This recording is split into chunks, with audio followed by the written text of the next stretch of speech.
right, Conservative Underground, your home for Conservative Victory 2010. This is the Sean Hannity Show. We're glad you're with us. And our toll-free telephone number is 800-941-SEAN is our toll-free number. You want to be a part of the program.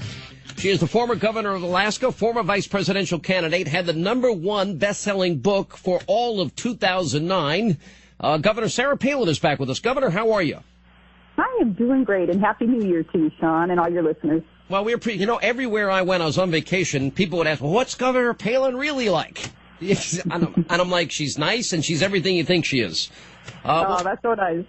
Well, welcome back. Did you enjoy the holidays, I hope? Happy New Year to you and your family. I sure did. We were here in Alaska for New Year's and for Christmas, and enjoyed the snow and enjoyed all the family being together. Yeah, I saw the press pretty much kicked you out of Hawaii because they couldn't leave you alone. Well, we learned our lesson there. Well, we won't do the same thing again. Well, Governor, I appreciate you coming on the program. Congratulations on all the success. I read on the air on this program yesterday a posting that you had on Facebook. I picked it up first on one of the websites. I think it was I forget which was the Weekly Standard.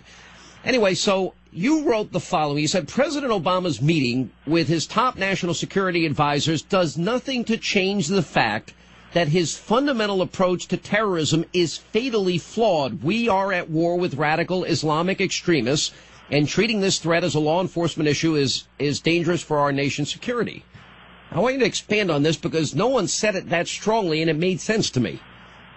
Well, I think that sentiment is shared by so many Americans. I think that his reaction to things like the terrorist attacks at Fort Hood and the underwear bomber, not immediately recognizing that those are terrorist attacks, I think that is becoming more and more unacceptable to the American public. What we need to do is start with a commander-in-chief who understands and acknowledges the evil in the Islamic extremist beliefs, what they stand for and what the war on terrorism means and what these evil extremists are willing to do to get closer to their God, Allah, and to get closer, of course, they believe that they can kill innocent people, or infidels, as they call us, Americans and our allies.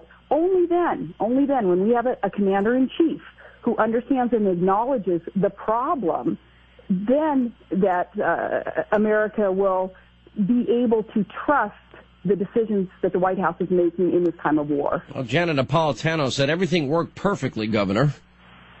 Yeah, no, and see, that's a problem. And politically, how we can correct some of the errors that have been made in this lack of acknowledgement of what the war on terror actually means is, well, we can fire our public servants who don't get it, and one way we do that is by not reelecting them. And in this upcoming midterm election, we have the opportunity to not reelect politicians who will put us in a position of always reacting and on a case-by-case basis being on the defensive in these incidences.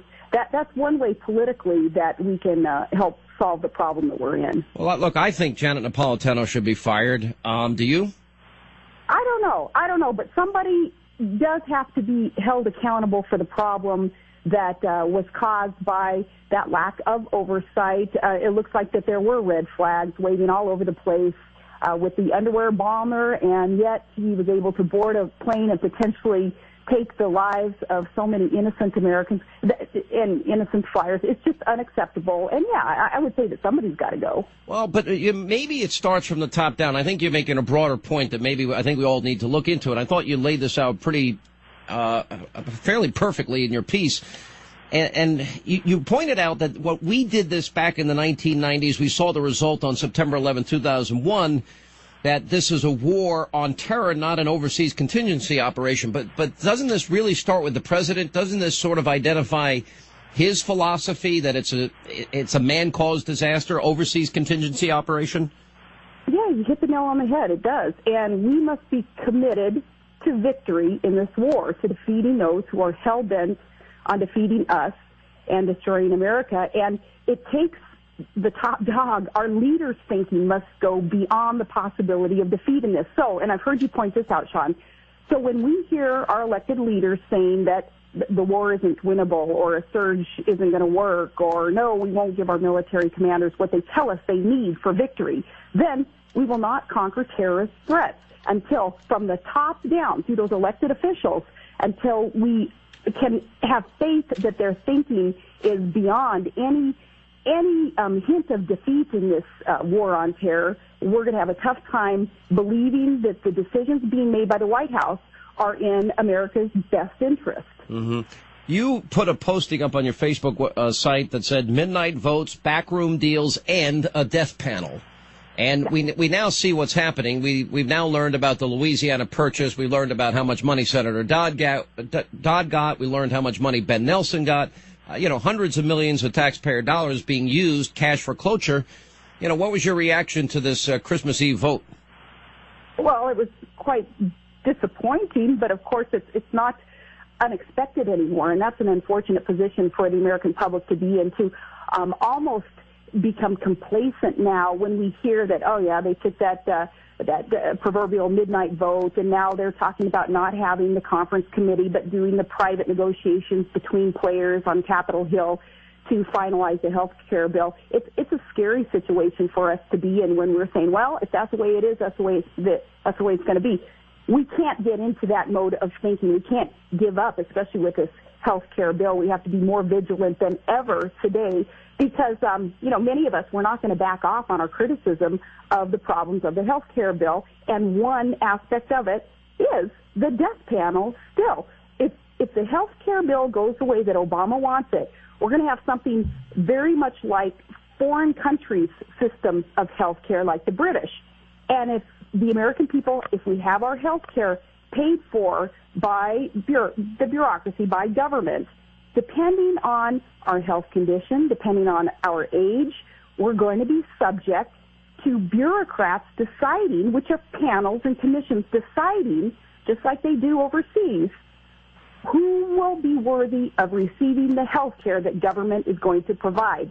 So that is the death panel that I referred to, and I won't back off on criticizing that aspect of the health care bill. You bring up Great Britain, and I don't think a lot of people are aware of this. I know our listeners are because we've talked about it and talked about it often, and we've had Daniel Hannan on, a European member of Parliament, and he has been really sounding the battle cry, trying to warn his friends right here in America not to go down the path that they have gone down. But they have a National Health Services, the NHS, and they have a government rationing body. And recently, for example, the government rationing body, because they cannot afford it, they denied women with advanced breast cancer the drugs that would potentially save their lives. Now that, by any definition, Governor, would be a death sentence. And, with the debt at, now approaching $13 trillion and going higher, one has got to imagine at some point we're going to realize we can't afford all of this. So the only solution we'll have at that point is to ration care. But you get highly criticized for pointing out what is transparent to anybody who looks down the road 5, 10, 15 years. How do you respond to the criticism?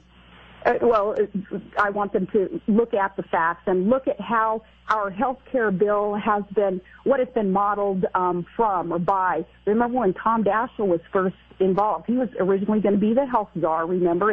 And he was a follower, a believer in that foreign system, the British system. He wrote a book about health care. There's been a lot of influence on Capitol Hill and President Obama by Daschle still. And it's quite clear that the British system has, exactly as you point out, that commission that decides whether or not you're going to receive the ration health care, because government cannot afford to pay for everybody's health care, as is being promised today in the health care bill in front of Congress. Well, they're now doing this. They're going to bring the House and Senate versions in behind closed doors, which, the president said during the campaign he would, allow the C-SPAN cameras in. But, how do you react to the fact that we have senators like Mary Landrieu, for example, bragging, no, it's not $100 million. I got $300 million from my state, or Ben Nelson, cash for cloture.